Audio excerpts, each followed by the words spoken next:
जय श्री राम। साढ़े साती एक ऐसा विषय है जो हर कोई इसके बारे में परिचित है। कुछ न कुछ इसके बारे में जानता है, कभी न कभी इसका नाम सुना है, कभी न कभी इसके बारे में चर्चा की है और कभी न कभी इसके बारे में डरा हुआ और सहमा हुआ भी महसूस किया है, क्योंकि ये विषय ही ऐसा है। साढ़े साती का नाम सुनकर लोगों के मन में एक ऐसा खौफ पैदा होता है, एक ऐसा डर पैदा होता है कि वो फिर निकलते नहीं बनता। और जिसके जीवन में एक बार साढ़े साती आके गुजर जाती है और वो इस बुरे दौर से गुजर जाता है, आप उससे पूछिए उसके कैसे अनुभव रहे और वो क्या सोचता है इसके बारे में। वो जिंदगी में दोबारा कभी इसका नाम नहीं लेना चाहेगा। इतना डरावना और खौफनाक ये मंजर होता है। परंतु आपने इसका एक पक्ष देखा है, नकारात्मक पक्ष। परंतु हर बार ऐसा नहीं होता। साढ़े साती हर किसी के लिए नकारात्मक नहीं हो सकती। हर किसी के लिए साढ़े साती बुरे सपने की तरह नहीं हो सकती। उसमें कुछ सकारात्मक काम भी किए जा सकते हैं। उस साढ़े साती के दौरान आप तरक्की भी प्राप्त कर सकते हैं। ऐसे बहुत सारे लोग हैं जिन्होंने अपने साढ़े साती के दौरान ही अपने सर्वोच्च पद को हासिल किया है। अपनी सबसे बड़ी उपलब्धियां जो है वो इसी कार्यकाल के दौरान रही है। तो साढ़े साती बहुत से लोग हैं जिनके लिए ये वरदान साबित हुई है। वो कौन से लोग हैं जिनके लिए साढ़े साती अच्छी होती है या जिनके लिए ये तरक्की का माध्यम बनती है, और वो कौन से लोग हैं जिन्हें साढ़े साती जीवन में सबसे ज़्यादा परेशान करती है और वो सबक सिखाती है कि आप गलत थे, आप सुधर जाइए, आप अपनी जिम्मेदारियों को समझिए, आप अपने कर्तव्यों को समझिए और आप जो इतने आलसी और कमज़ोर बने हुए हो उससे उभर कर जो है आप मेहनत करना सीखिए। तो इन सभी लोगों को हम दो अलग अलग हिस्सों में देखकर अगर इसका आकलन करें तो हम साढ़े साती को समझकर इसका ज़्यादा से ज़्यादा फ़ायदा उठा सकते हैं और हमें समझ सकते हैं कि साढ़े साती हमारे जीवन में किस प्रकार के अनुभव लेके आएंगी। क्या हमें ये परेशान करके छोड़ेगी, क्या हमें ये धोबी पछाड़ लगाएगी, या फिर हमें वो अनुभव कराएगी जो हमने अभी तक ज़िंदगी में किया नहीं, हम उनसे रूबरू नहीं थे। हम जीवन में ग्रोथ प्राप्त करना चाहते थे परंतु वो ग्रोथ हमें नहीं मिली अभी तक, वो साढ़े साती हमें दिला के गई है। तो ये कब होता है, कैसे होता है, ये एक जानने का विषय है, बहुत ही इंटरेस्टिंग है। इस विषय के बारे में हम प्रकाश डालेंगे इसी साढ़े साती की सीरीज़ के दौरान, क्योंकि साढ़े साती एक ऐसा इंटरेस्टिंग और बहुत ही मज़ेदार विषय है जिसके बारे में ज़्यादा से ज़्यादा लोगों को जानने की उत्सुकता होती है और ये जानना ज़रूरी भी होता है। और इस साढ़े साती को लेकर सभी विषयों को हम डिटेलिंग करेंगे, कवर करेंगे इस सीरीज़ के दौरान। हम किसी भी विषय को अधूरा नहीं छोड़ेंगे ताकि साढ़े साती को लेकर आपके मन में जो भ्रम है या दुविधाएं हैं वो दूर हो सके और आप इसको सकारात्मक रूप में लेकर अच्छे कार्य करते हुए नजर आए, इसका फ़ायदा उठाते हुए नजर आए। साढ़े साती एक गोचर के ऊपर टर्म है। जब चंद्रमा का गोचर शनि के ऊपर होता है तो इसको हम साढ़े साती कहते हैं, परंतु इस साढ़े साती का गलत तरीके से यूटिलाइज किया जाता है उन लोगों के द्वारा जिन्हें ज्योतिष नहीं आती है, जो ज्योतिष नहीं जानते परंतु ज्योतिष के नाम से ठगी करना जानते हैं, जो ज्योतिष के नाम से जो है पैसे वसूली करना जानते हैं, या ज्योतिष के नाम पे लोगों को डरा कर खौफ पैदा करके उनसे कुछ पैसे निकाल कर अपना गुजारा कर रहे हैं, उन लोगों से बचने के लिए ये वीडियो बहुत ज़रूरी है। ये साढ़े साती को समझना बहुत ज़रूरी है। ज्योतिष के अंदर कुछ बातें ऐसी होती है जो सिर्फ और सिर्फ डर फैलाने के लिए होती है, बल्कि वास्तविक रूप से उनका ज़्यादा वास्ता नहीं होता है। जैसे कि आप काल सर्प दोष की बात कर लीजिए या फिर मंगल दोष की बात कर लीजिए या साढ़े साती की बात कर लीजिए। ये ऐसे नाम है जिनका डर लोगों के बीच में फैलाया जाता है, उनका खौफ पैदा किया जाता है, उन डर के माध्यम से लोगों से पैसा वसूल किया जाता है, लोगों को जेब में डाका डाला जाता है। जबकि वास्तव में जो है ये सभी चीज़ें जो है ना उतनी भयानक और उतनी डरावनी नहीं है जितनी कि इसको लोगों को समझाया जाता है। ज्योतिष को जो स्थान मिलना चाहिए वो स्थान आज तक नहीं मिल पाया। जो लोगों के मन में धारणाएं होनी चाहिए वो धारणाएं अभी तक पनप नहीं पाई है। लोगों का विश्वास अगर ज्योतिष के प्रति उठा है तो वो ऐसे ही कुछ विषय हैं जिनके बारे में लोग गलत फायदा उठाया और उस वजह से लोगों का ध्यान इस ज्योतिष की तरफ से हटाया। लोगों का विश्वास टूटा है, लोगों का दिल टूटा है। क्योंकि मेरे पास ऐसे बहुत सारे लोग आते हैं जो अपनी बर्थ चार्ट में किसी समस्या को बताते हैं और उनकी जब बर्थ चार्ट को हम पढ़ते हैं तो उनका ज़्यादातर लोगों को यही कहना है कि हमने जो है ये कालसर्प दोष में जो है इतना खर्चा कर दिया, हमने ये कर दिया, हमने 7.5 से बचने के लिए जो है ये उपाय किए, इसमें इतना इतना 1000 रुपये का हमने खर्चा कर दिया। और कुछ बोलते हैं कि हमने मंगल दोष से बचने के लिए न जाने कौन कौन सी उपाय किए, शांति की या जो है पूजा पाठ करवाए।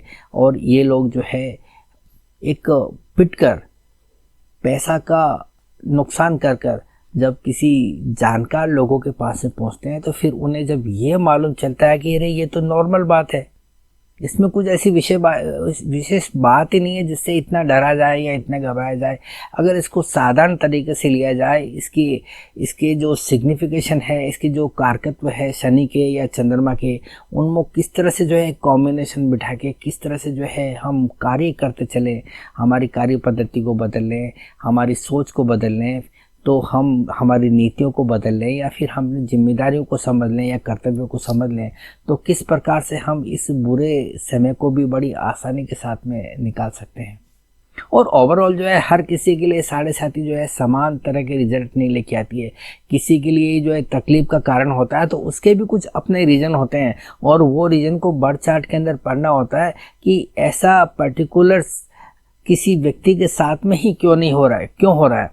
अगर किसी एक विशेष व्यक्ति को अगर कोई तकलीफ़ें आई है तो ये ज़रूर नहीं है कि समान तरह की तकलीफ़ें किसी दूसरे व्यक्ति को भी आए जब उसके जीवन में 7.5 आए, क्योंकि ये सब कुछ कुंडली के ऊपर डिपेंड करता है कि आपकी कुंडली की वास्तविक स्थिति कैसी है, आपके ग्रहों की स्थिति कैसी है और आपके कौन कौन से भाव से संबंधित किस किस प्रकार से प्रॉमिस जो है बनते हुए नज़र आ रहे हैं, कौन से प्रॉमिस जो है आपके डिस्टर्ब होते हुए नज़र आ रहे हैं, आपके जीवन में क्या है, आप किन कर्मों को लेकर जो है साथ में आए हैं और उन कर्मों के हिसाब से ही आपको रिजल्ट मिलने वाले हैं। अगर आपके कुछ अच्छे कर्म हैं तो उनके रिवार्ड के रूप में आपको कुछ अच्छे परिणाम मिलेंगे। यही शनि आपको उसका रिवार्ड भी देने वाला है इस 7.5 के दौरान।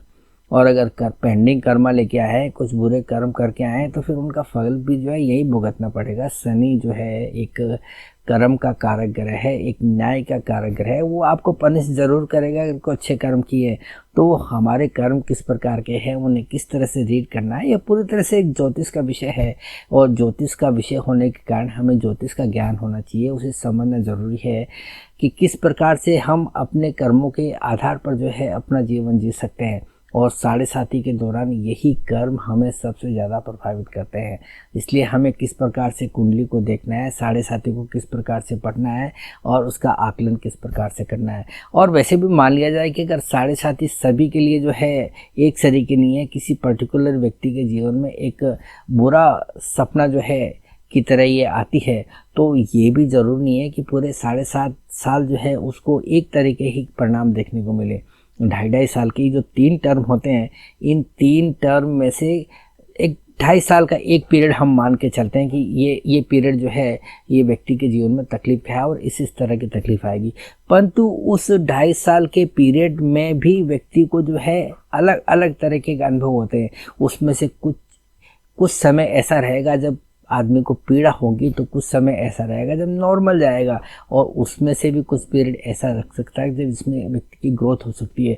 तो वो कौन कौन सा पीरियड है जहाँ व्यक्ति को रिलीफ मिल सकता है, या वह कौन सा पीरियड है जहाँ व्यक्ति को तकलीफें हो सकती है, इसको भी हम इस सीरीज़ के दौरान समझने का प्रयास करेंगे। और साथ ही साथ जो है 7.5 को हम किस प्रकार से ले सकते हैं, किस तरह से जो है इसका जो है एक अंदाज़ लगाकर इसका यूटिलाइज कर सकते हैं, अपने कर्मों को उसके अनुसार ढाल सकते हैं।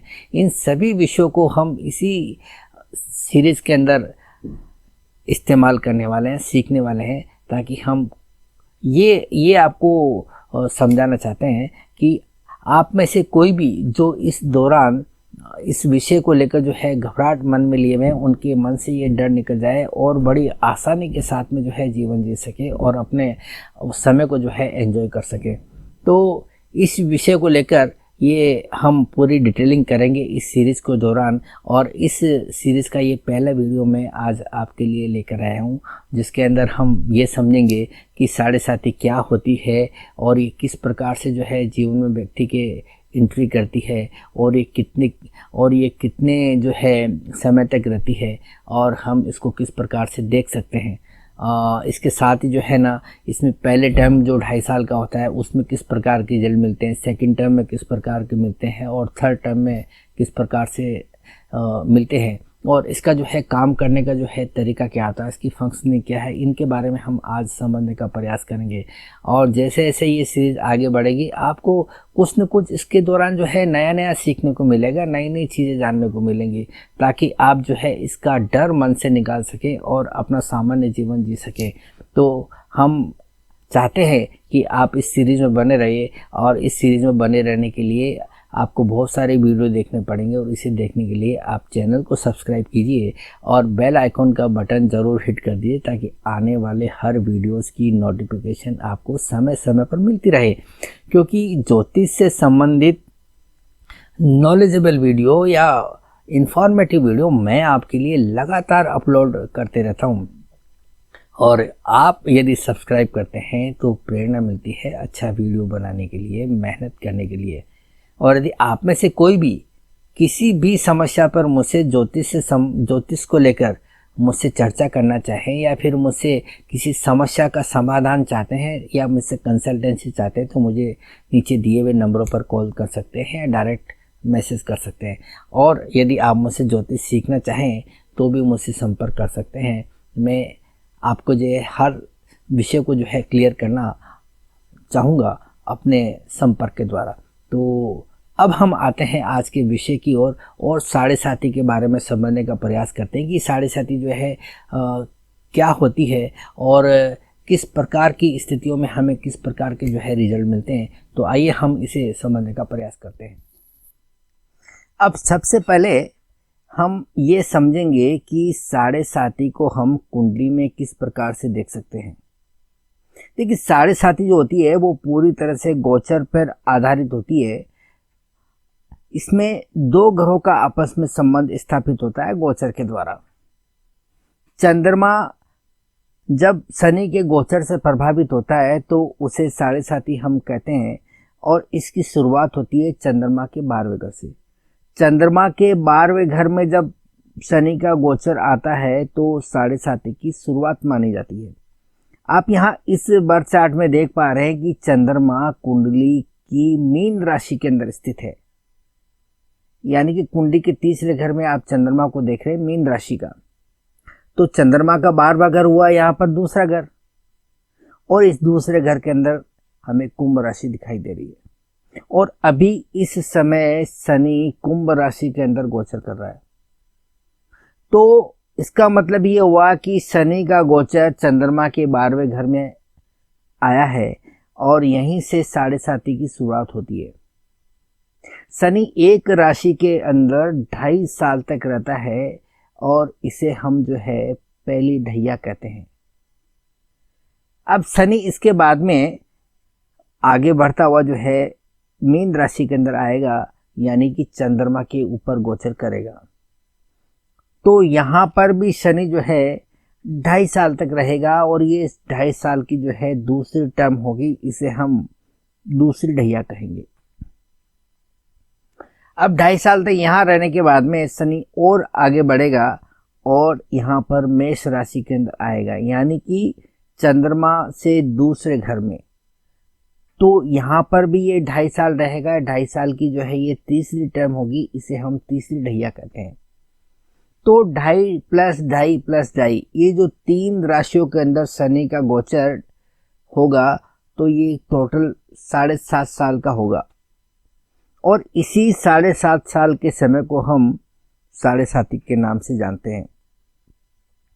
ये तो वही साढ़े साथी का एक परिचय कि साढ़े साथी को हम कुंडली में किस प्रकार से देख सकते हैं।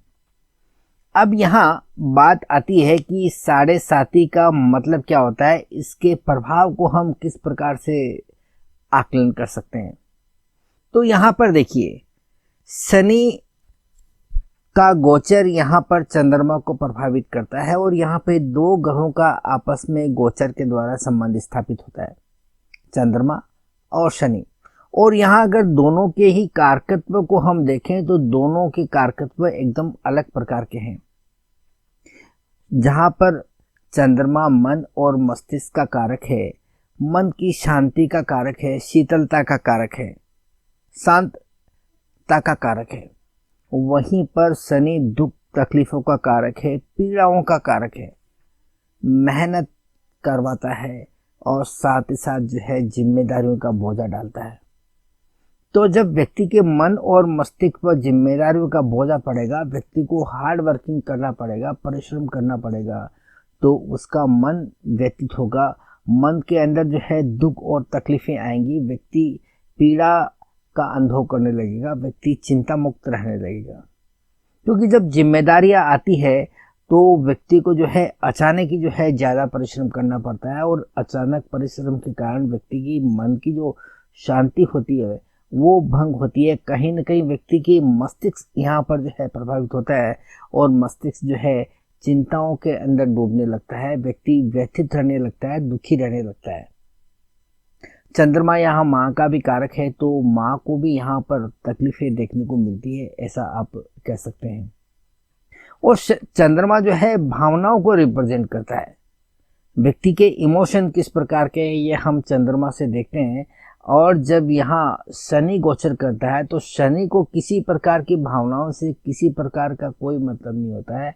आप क्या सोचते हैं, मन में आपकी क्या फीलिंग है, इसको शनि से किसी प्रकार का कोई मतलब नहीं होता है। शनि कर्म का कारक ग्रह है और यहाँ पर शनि को सिर्फ इसी बात से मतलब होता है कि आप काम किस प्रकार से कर रहे हैं, क्या आप मेहनती है, क्या आप परिश्रमी हैं, क्या आप हार्ड वर्किंग करते हैं या नहीं करते हैं, बस इतना ही। अगर व्यक्ति यहाँ पर हार्ड वर्किंग करता है, परिश्रम करता है, मेहनती है, जिम्मेदारियों का बोझा उठाने के अंदर व्यक्ति को मजा आता है, तो ऐसी दशा में ये शनि की साढ़े साती किसी भी प्रकार की तकलीफें व्यक्ति को नहीं देती है। उसके लिए एकदम नॉर्मल तरीके से ये समय चला जाता है, व्यक्ति को किसी प्रकार का कोई एहसास नहीं होता। परंतु वो लोग जो मेहनत करने से बचते हैं, व्यक्ति ज़रा सुस्त स्वभाव के हैं, ज़रा शांति और रिलैक्स के साथ में जो है रहते हैं, किसी प्रकार का जो है टेंशन नहीं लेते हैं, जिम्मेदारियों से डरते हैं, ऐसे आदमियों के लिए ये शनि का गोचर किसी बुरे सपने से कम नहीं हो सकता। इसलिए इस साढ़े साती के अंदर सबसे बड़ा अगर कोई उपाय है, सबसे बड़ी रेमेडी है, तो व्यक्ति को अपनी जिम्मेदारियों का एहसास होना चाहिए, व्यक्ति जिम्मेदारियों को पूरी तरह से निभाना चाहिए और हार्ड वर्किंग के साथ में व्यक्ति को काम करना चाहिए। अगर कोई व्यक्ति ऐसा करता है तो वो साढ़े साती व्यक्ति के लिए किसी प्रकार की परेशानी लेकर नहीं आ सकती, इतना निश्चित है। यहाँ पर चंद्रमा जब प्रभावित होता है तो व्यक्ति की सुख शांति भंग होती है, व्यक्ति का मन और मस्तिष्क किसी न किसी प्रकार की चिंताओं से जो है ग्रस्त रहने लगता है। ये शनि का जो है सबसे बड़ा प्रभाव यहाँ देखा जाता है। अब यहाँ पर शनि जो है 2.5 साल तक जो है 3 राशियों के अंदर गोचर करता है। शनि चंद्रमा के 12वें घर में गोचर करता है तो साढ़े साती की शुरुआत होती है। इसके बाद में चंद्रमा के ऊपर से जो गोचर करता है वो 2.5 साल का समय यानी कि दूसरी ढैया, और चंद्रमा से दूसरे घर में यानी कि 2.5 साल की तीसरी ढैया। ये जो 2.5 साल का जो है 3 ढैया हमें देखने को मिलती है, इन तीनों का ही अर्थ जो है अलग अलग प्रकार का होता है। ये किस प्रकार का जो है प्रभाव व्यक्ति के ऊपर डाल सकते हैं, अब हम इस बात का आकलन करेंगे। देखिए, साढ़े साती की शुरुआत तब होती है जब शनि चंद्रमा से 12वें घर में गोचर करता है। आप देख पा रहे हैं कि यहाँ चंद्रमा मीन राशि के अंदर है और मीन राशि में चंद्रमा का मतलब है कि कुंभ राशि चंद्रमा के 12वें घर में आती है। तो जब शनि कुंभ राशि के अंदर गोचर करेगा तो यहाँ से साढ़े साती की शुरुआत होती है। हमें पता है कि शनि एक राशि में 2.5 साल तक रहता है। तो ये जो 2.5 साल का पीरियड होता है वो उसे हम पहली ढैया कहते हैं। इस पहली ढैया के अंदर हमें किस प्रकार के परिणाम अनुभव होंगे, इस बात को समझने के लिए हमें ये समझना जरूरी है कि यहाँ चंद्रमा से 12वें घर में बैठकर शनि कौन से घरों को प्रभावित कर रहे हैं। तो यहाँ पर आप शनि की दृष्टि को अगर ध्यान से देखेंगे तो यहाँ पर चंद्रमा से दूसरे घर पर जो है शनि की दृष्टि पड़ रही है, और चंद्रमा से छठे घर पर भी यहाँ शनि की 7वीं दृष्टि आ रही है, और चंद्रमा से 9वें घर पे शनि की जो है 10वीं दृष्टि आ रही है। तो यहाँ पर जो है 4 घर प्रभावित होते हुए नजर आ रहे हैं। एक तो कुंडली का 12वां घर जहाँ पे शनि अभी गोचर कर रहा है, और 3 दृष्टियां यानी कि चंद्रमा से दूसरा घर, चंद्रमा से छठा घर और चंद्रमा से 9वां घर। तो इस प्रकार से 4 घरों को हम प्रभावित होता हुआ यहाँ देख रहे हैं। सबसे पहले हम बात करते हैं चंद्रमा से 12वें घर की। तो 12वें घर से हम सभी प्रकार के खर्चों को देखते हैं, सभी प्रकार की हानि और नुकसान को देखते हैं। तो यहाँ शनि 12वें घर में बैठकर व्यक्ति के खर्चों को बढ़ाता है। खर्चों को बढ़ने का मतलब है कि व्यक्ति पर जब जिम्मेदारियां बढ़ाता है शनि, व्यक्ति के ऊपर जिम्मेदारियों का बोझा लाता है, तो व्यक्ति के खर्चे अचानक से जो है काफ़ी बढ़ जाते हैं, और व्यक्ति जो है फाइनेंशियली काफ़ी डिस्टर्ब होने लगता है। क्योंकि यहाँ पर आप देख पा रहे हैं कि शनि यहाँ पर तीसरी दृष्टि से जो है डालता है, तो वो चंद्रमा से दूसरे घर पर होती है। तो दूसरे घर से हम फाइनेंस को भी देखते हैं। तो व्यक्ति का फाइनेंस यहाँ गड़बड़ होता हुआ नजर आ रहा है। व्यक्ति आर्थिक तंगी के दौर से जो है गुजरने लगता है, क्योंकि एक तो जो है यहाँ पर व्यक्ति की जो है इनकम के सोर्स कम होते जाते हैं, और साथ ही साथ जो है व्यक्ति के खर्चे अचानक बढ़ जाते हैं, और इस वजह से जो है व्यक्ति का फाइनेंस गड़बड़ हो जाता है। और इसका परिणाम ये निकलता है कि व्यक्ति के मन और मस्तिष्क में जो है कई प्रकार की परेशानियां जो है पैदा होने लगती है। व्यक्ति चिंतित रहने लगता है, परेशान रहने लगता है, व्यक्ति के मन में काफ़ी दुख और जो है व्यथा भरी हुई रहती है। इस दौरान ये पीरियड जो है व्यक्ति की मानसिक शांति भंग करने वाला होता है। तो इस प्रकार से आपने देखा कि व्यक्ति का फाइनेंस जो है यहाँ गड़बड़ होता हुआ नज़र आता है जब शनि चंद्रमा से 12वें घर में गोचर करना शुरू करता है। तो इस प्रकार से हमने देखा कि 12वें घर में शनि के गोचर से जो है किस प्रकार से व्यक्ति का फाइनेंस गड़बड़ हो सकता है। परंतु इस जजमेंट पर पहुंचने में हमें उतनी जल्दबाजी नहीं करनी चाहिए कि व्यक्ति का फाइनेंस बिगड़ेगा ही बिगड़ेगा, ये कंफर्म नहीं होता। इसको कंफर्म करने के लिए हमें बर्थ चार्ट में देखना होता है कि व्यक्ति के फाइनेंस से जुड़े हुए घरों की स्थिति कैसी है, व्यक्ति को फाइनेंस से संबंधित प्रॉमिस किस प्रकार का मिला हुआ। यदि व्यक्ति की कुंडली में फाइनेंस अच्छा दिख रहा है तो ये शनि यहाँ पर 12वें घर में गोचर करने के बावजूद व्यक्ति के फाइनेंस को उस हद तक डिस्टर्ब नहीं कर पाएगा जितना कि हमने अभी डिस्कस किया। इसलिए हमें इस निष्कर्ष पर पहुंचने से पहले ये देख लेना जरूरी है कि इस कुंडली के अंदर धन से संबंधित जो है स्थिति किस प्रकार की है, कुंडली में धनयोग किस प्रकार के बने हुए हैं, कितने प्रभावशाली धनयोग बने हुए हैं, और कुंडली में राजयोग किस प्रकार के हैं। यदि इन चीज़ों को हमने अच्छी तरह जान लिया, परख लिया, तो हम यहाँ 7.5 को अच्छी तरह से समझ सकते हैं। उसको बैलेंस रखकर जो है हम जजमेंट पे ले सकते हैं कि व्यक्ति का जो है फाइनेंस किस हद तक जो है गड़बड़ होने वाला है। और शनि की जो है यहाँ तीसरी दृष्टि जब पड़ती है तो वो चंद्रमा का दूसरा घर होता है। दूसरे घर से हम नेत्रों को भी देखते हैं। तो इस दौरान जो है व्यक्ति की आंखों को तकलीफ होती है, किसी न किसी प्रकार की आंखों की रोशनी यहाँ प्रभावित होती हुई नजर आती है। और यहाँ शनि की जो पहली 7.5 होती है, पहली ढैया होती है, उसको हम ऐसा भी कहते हैं कि ये जो 7.5 है वो आंखों पे आई है, नेत्रों पे आई है। तो इस प्रकार से भी हम इसको जानते हैं और समझते हैं। अब यहाँ हम बात करते हैं शनि की जो है छठी दृष्टि की। तो यहाँ शनि की 7वीं दृष्टि जो है चंद्रमा से छठे घर पर पड़ती है। तो छठे घर पे दृष्टि पड़ने का मतलब है कि यहाँ व्यक्ति किसी न किसी प्रकार की रोगों से या बीमारियों से जो है परेशान होने की जो है संभावना काफ़ी हद तक बढ़ती है। तो इस दौरान व्यक्ति का शरीर जो है कहीं न कहीं जो है प्रभावित होते हुए नज़र आता है। व्यक्ति की बीमारियां जो है यहाँ बढ़ती हुई नज़र आती है, और ऐसी बीमारियां जो लंबे समय तक व्यक्ति को प्रभावित करती है। परंतु फिर वही बात, व्यक्ति की बीमारियों का आकलन करने के लिए पहले हमें बर्थ चार्ट को देख लेना होता है कि व्यक्ति के शारीरिक स्थिति कैसी है, उसकी इम्यूनिटी पावर कैसा है, उसकी हेल्थ कैसी है, उसकी रिकवरी कैसी है। इन सभी बातों का जजमेंट लेने के बाद में यहाँ शनि की दृष्टि का हम आकलन करते हैं, तो फिर हम सही तरीके से ये समझ पाएंगे कि ये शनि की साढ़े साती व्यक्ति के शारीरिक दृष्टिकोण से जो है कितना प्रभावित करती है। अब इसके बाद में हम बात करते हैं यहाँ पर शनि की 10वीं दृष्टि की, जो कि चंद्रमा के 9वें घर पर पड़ती है। चंद्रमा के 9वें घर से हम जो है पिता को देखते हैं, तो ये साढ़े साती का परिणाम व्यक्ति के पिता के ऊपर जो है पड़ता हुआ नजर आता है। व्यक्ति की पिता की सेहत को यहाँ नुकसान पहुंचता हुआ नजर आता है, पिता की व्यक्तित्व को यहाँ पर कहीं डेंट लगता हुआ नजर आता है, या फिर उनकी कार्यों को जो है लोगों के द्वारा पहचान मिलेगी या नहीं मिलेगी, ये भी हम इस दशा के दौरान महसूस कर सकते हैं। यदि 9वां घर कुंडली का अच्छी स्थिति में नहीं है और पीड़ित अवस्था में है, तो फिर ये साढ़े साती आपके पिता के लिए बहुत हानिकारक हो सकती है।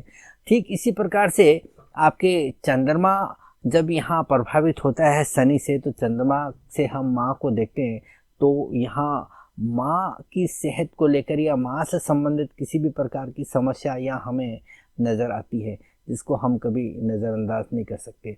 तो कहने का मतलब है कि जो 2.5 साल का जो समय होता है, जो पहली ढैया होती है, ये व्यक्ति के मन और मस्तिष्क के ऊपर सबसे ज़्यादा प्रभाव डालती है। व्यक्ति जिम्मेदारियों का निर्वाह करने की आदत से वंचित होता है। अब उसको आदत नहीं होती है, परंतु जब अचानक ही उसके ऊपर जिम्मेदारी बढ़ जाती है, तो वो व्यक्ति हार्ड वर्किंग करने के लिए मानसिक रूप से तैयार नहीं होता है, और जब उसको हार्ड वर्किंग करनी पड़ती है तो व्यक्ति दुखी और परेशान रहने लगता है, और अपनी जिम्मेदारियों से जो है पीछा छुड़ाने की कोशिश करता है। और यही वो सबसे बड़ी गलती होती है साढ़े साती के अंदर। अगर आप इससे बच सकें तो ये साढ़े साती आपको उतना नुकसान नहीं पहुंचा सकती। जो लोग मेहनती होते हैं, हार्ड वर्कर होते हैं, अपनी जिम्मेदारियों को अच्छी तरह से निभाते हैं, उनके लिए ये साढ़े साती कब आती है और कब चली जाती है उनको पता ही नहीं चलता, क्योंकि वो उस चीज़ से अच्छी तरह अभ्यस्त होते हैं। परंतु वो लोग जो मेहनत करने से बचते हैं, उनके लिए ये साढ़े साती जो है हर तरीके से जो है परेशान करने वाली होती है, और एक बुरे सपने की तरह जो है होती है। अब हम साढ़े साती के दूसरे टर्म की बात करते हैं। दूसरा टर्म यानी कि 2.5 साल की दूसरी ढैया। दूसरी ढैया तब आती है जब शनि चंद्रमा से 12वें घर से निकलकर चंद्रमा के ऊपर गोचर करता है, तो वो समय होता है 2.5 साल का, जिसे हम दूसरी ढैया के नाम से जानते हैं। अब हम ये समझेंगे कि इन 2.5 सालों के दौरान, यानी कि दूसरी ढैया के अंदर हमें किस प्रकार के जो है अनुभव देखने को मिल सकते हैं, या दूसरी ढैया के परिणामों का हम किस प्रकार से आकलन कर सकते हैं। तो यहाँ आप देखिए, शनि जब चंद्रमा के ऊपर गोचर करता है, तो चंद्रमा मन और मस्तिष्क का कारक होता है, और जब ये मन और मस्तिष्क शनि के द्वारा प्रभावित होता है, तो व्यक्ति अनेक प्रकार की चिंताओं से भर जाता है, व्यक्ति उदासीन हो जाता है, व्यक्ति जो है दुखी और परेशान रहने लगता है। उसके चेहरे की जो हाव भाव है वो काफ़ी बदल जाते हैं। व्यक्ति के जीवन में निराशा का अनुभव होने लगता है, व्यक्ति आलसी स्वभाव का होने लगता है। जो हमने देखा कि पहली जो ढैया है उसके अंदर व्यक्ति इतना ज़्यादा परिश्रम करने की कोशिश करता है, इतनी ज़्यादा हार्ड वर्किंग करने की कोशिश करता है, जिसका कि वो कभी अभ्यस्त नहीं रहा है, उसको मेहनत करने की आदत नहीं रही है। परंतु अचानक ही उसके पास जिम्मेदारियों का बोझा बढ़ने के बाद में मजबूरन जो है उसको मेहनत करनी पड़ती है, और इस मेहनत के कारण व्यक्ति मन से काफ़ी थका और हारा हुआ महसूस करता है। वो इसलिए क्योंकि अगर व्यक्ति लगातार अगर उसी टाइप का काम करता चला जाए तो उसको किसी प्रकार का अनुभव नहीं होगा, परंतु अचानक अगर इस प्रकार का बोझा आ जाता है तो व्यक्ति उसे जो है संभालने के लिए मन से तैयार नहीं हो पाता। और ये 2.5 साल के दौरान व्यक्ति इस प्रकार की मेहनत कर कर के जो है ना इतना थक जाता है, इतना परेशान हो जाता है कि वो कहता है कि भाई अब बस हो गया, अब मेरे से जो है ये नहीं हो पाता, अब मेरा शरीर जो है जवाब दे रहा है, तो व्यक्ति इस दौरान जो है काफ़ी थका हुआ महसूस करता है, वह हारा हुआ महसूस करता है और उसकी शारीरिक क्षमता जो है यहाँ प्रभावित होती है। यहाँ आप चंद्रमा के ऊपर गोचर का मतलब है कि व्यक्ति का जो है शरीर प्रभावित होगा, व्यक्ति की इम्यूनिटी पावर प्रभावित होगी और व्यक्ति का जो है शारीरिक दमखम यहाँ प्रभावित होगा। व्यक्ति का जो है शरीर यहाँ थका हुआ मंदा दिखाई देने लगेगा। तो इस कारण जो है व्यक्ति की जो है सेहत खराब हो सकती है। तो इसको हम सेहत से भी जोड़ के देख सकते हैं, व्यक्ति की जो है थकान से भी जोड़ के देख सकते हैं। और साथ ही साथ यहाँ पहली ढैया के अंदर जो आर्थिक परेशानियां जो है व्यक्ति की बढ़ती है, क्योंकि जिम्मेदारियां ज़्यादा बढ़ती है, खर्चे ज़्यादा बढ़ते हैं, तो व्यक्ति का फाइनेंस खराब होता है। और फाइनेंस खराब होता है तो ये 2.5 साल पूरा करने के बाद में जब दूसरी ढैया के अंदर ये शनि आता है, तो इसका मतलब ये है कि वो जिम्मेदारियां व्यक्ति को ऊपर बोझ लगने लगती है, क्योंकि व्यक्ति शरीर से उतना ताकतवर नहीं रह जाता है कि और ज़्यादा मेहनत करके उन जिम्मेदारियों को और भी अच्छी तरीके से निभा सके। इस दौरान ये जो है आर्थिक परेशानियां इतनी ज़्यादा बढ़ जाती है कि व्यक्ति के मन में जो है ये चिंताएं घर करने लगती है कि अब क्या होगा। वो अनजाना सा जो भय है वो व्यक्ति के मन में इस कदर बढ़ जाता है कि वो व्यक्ति की नींद खराब कर देता है, व्यक्ति को दुखी और परेशान करने लगता है। तो इस प्रकार से जो है ये दूसरी ढैया व्यक्ति की आर्थिक दृष्टिकोण से काफ़ी नुकसानदेह होती है। और यहाँ पर शनि की तीसरी दृष्टि जो पड़ती है वो चंद्रमा से तीसरे घर पर पड़ती है।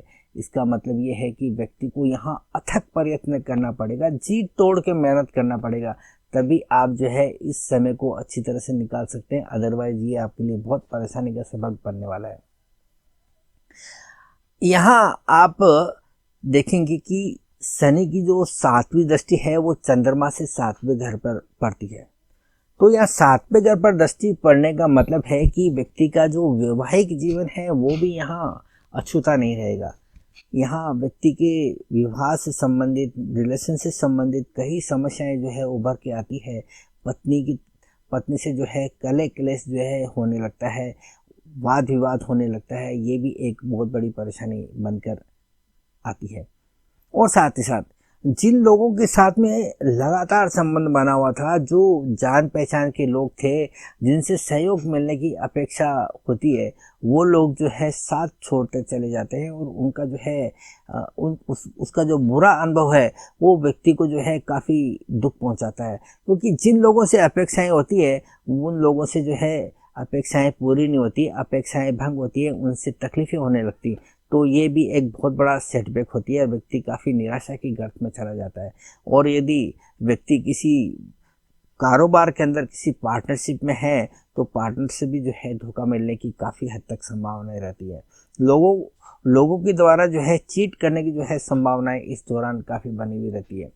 और यहाँ शनि की जो 10वीं दृष्टि है वो इस बात की तरफ इशारा करती है कि व्यक्ति के करियर में काफ़ी परेशानियां इस दौरान आने वाली है। व्यक्ति करियर को लेकर काफ़ी चिंतित हो सकता है, काफ़ी दुखी हो सकता है, तकलीफ हो सकती है। हो सकता है कि उसके अंदर जो है धंधे के अंदर काफ़ी नुकसान उठाना पड़े या उसको करियर के अंदर जो है काफ़ी बदलाव करना पड़े।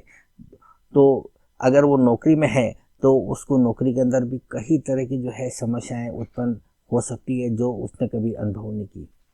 तो इस प्रकार से हमने देखा कि जब शनि चंद्रमा के ऊपर से गोचर करता है तो वो समय व्यक्ति के लिए काफ़ी परेशानी का कारण बनता है। और ये परेशानियां इतनी ज़्यादा होती है, मानसिक परेशानियां, ये परेशानी जो है मानसिक परेशानी में बदल जाती है, क्योंकि व्यक्ति इस प्रकार की तकलीफ़ों को उठाने का आदी नहीं होने के कारण जब अचानक जो है वो बोझा उठाने लगता है तो फिर उसे ऐसा लगने लगता है कि अब मैं क्या करूं, कैसे करूं, ये तो मेरे से नहीं हो पाएगा। और ये परिस्थितियां जो है व्यक्ति को इतना तोड़ देती है कि व्यक्ति निराशा की गर्त में डूब जाता है। व्यक्ति दुखी और परेशान होने लगता है, व्यक्ति कहीं ना कहीं जो है आलसी बनता हुआ नजर आता है। व्यक्ति को मेहनत ज़्यादा करनी पड़ती है, वो कर नहीं पाता है और वो आलस करने लगता है। और इसका कारण, इसका मतलब जो है ये निकलता है कि व्यक्ति को अपने आप से भरोसा उड़ जाता है कि ये काम मैं कर सकता हूँ। जिस काम को वो लगातार करते हुए आता है वो काम व्यक्ति जो है कर नहीं पाता। उसको मन में जो है शंका और संशय उत्पन्न होता है कि ये काम मेरे से नहीं हो पाएगा। व्यक्ति अपने आप को असहाय समझने लगता है, अपनी योग्यताओं पर से उसको भरोसा उड़ता हुआ नजर आता है।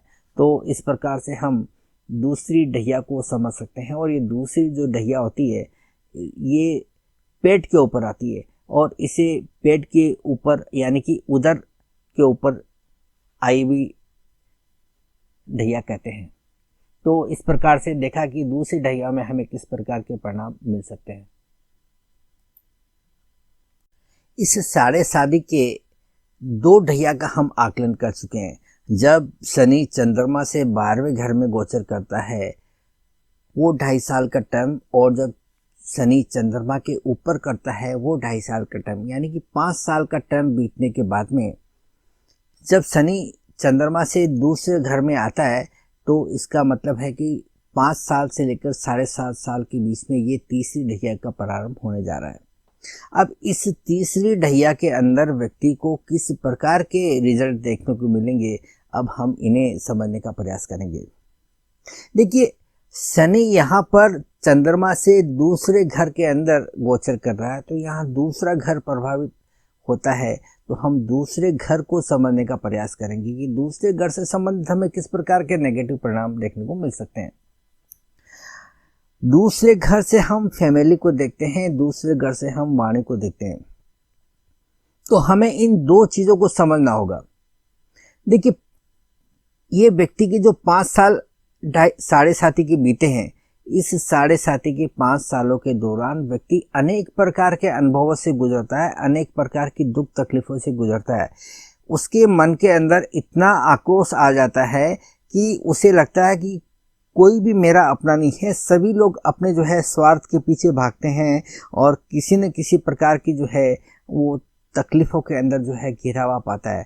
उसका किसी के ऊपर भी जो है भरोसा नहीं रहता है। इस कारण से क्या होता है कि उसके परिवारजन के लोग जब उसे किसी भी प्रकार की जो है सलाह देते हैं या किसी भी तरीके से समझाते हैं या फिर किसी भी तरह से कोई अच्छी बात भी अगर वो बोलते हैं तो उसको इतना ज़्यादा आक्रोश रहता है, इतना ज़्यादा उसको नाराज़गी रहती है कि वो अपनी वाणी के ऊपर नियंत्रण नहीं रख पाता और ऐसे कुछ कटु शब्दों का इस्तेमाल करता है जिसकी वजह से उसकी जो पारिवारिक संबंध है वो यहाँ बिगड़ते हुए नज़र आते हैं। और जो लोग अपने होते हैं वो उससे इतने दूर चले जाते हैं कि उनको चाहकर भी व्यक्ति जो है नज़दीक नहीं कर पाता।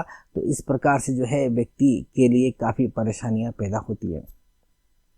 और साथ ही साथ यहाँ चंद्रमा से दूसरे घर में शनि का आने का मतलब है कि व्यक्ति का फाइनेंस जो है ना यहाँ और ज़्यादा बिगड़ता हुआ नज़र आता है। यहाँ शनि की दृष्टि 10वीं दृष्टि जो पड़ती है वो चंद्रमा से 11वें घर पर होती है, यानी कि व्यक्ति के इनकम सोर्स भी यहाँ प्रभावित होते हैं।